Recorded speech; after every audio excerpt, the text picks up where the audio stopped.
عن ابن عباس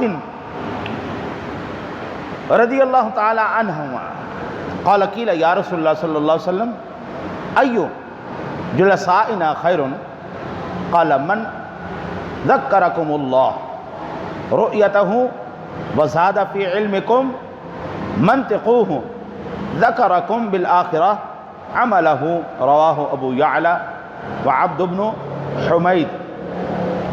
حضرت عبداللہ بن عباس رضی اللہ تعالی عنہما سے روایت ہے، حضور نبی اکرم صلی اللہ علیہ وسلم سے عرض کیا گیا یا رسول اللہ یہ بتائیے سب سے بہترین لوگ کون سے ہیں جن کے ساتھ ہم بیٹھیں؟ ہاں جی دیکھو نا جی، اب اللہ کے نبی سے زیادہ بہترین لوگوں کے بارے میں تمہیں کون بتا سکتا ہے؟ اب یہاں پر ہر ایک بندہ اپنے علم کے مطابق بتائے گا، ہر ایک بندہ اپنے تجربے کے مطابق بتائے گا، لیکن اللہ کا نبی تو وہی بتائے گا نا جو اللہ نے اس اپنے نبی کو بتایا ہے۔ پوچھا کہ یا رسول اللہ بہترین ہم نشین، بہترین لوگ جلسائنا خیرن، بہترین ہم نشین کون ہیں؟ میرے آقا نبی اکرم صلی اللہ علیہ وسلم نے ارشاد فرمایا وہ جس کا دیدار تمہیں اللہ تعالیٰ کی یاد دلائے اور جس کی گفتگو تمہارے علم میں اضافہ کرے اور جس کا عمل تمہیں آخرت کی یاد دلائے وہ سب سے بہترین ہم نشین ہے۔ آپ نے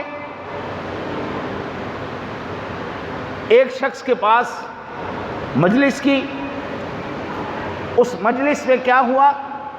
اس نے سکھایا آپ کو قرآن، اس نے سکھایا آپ کو نبی کا فرمان، حدیث سکھائی، قرآن سکھایا، مسئلہ بتایا۔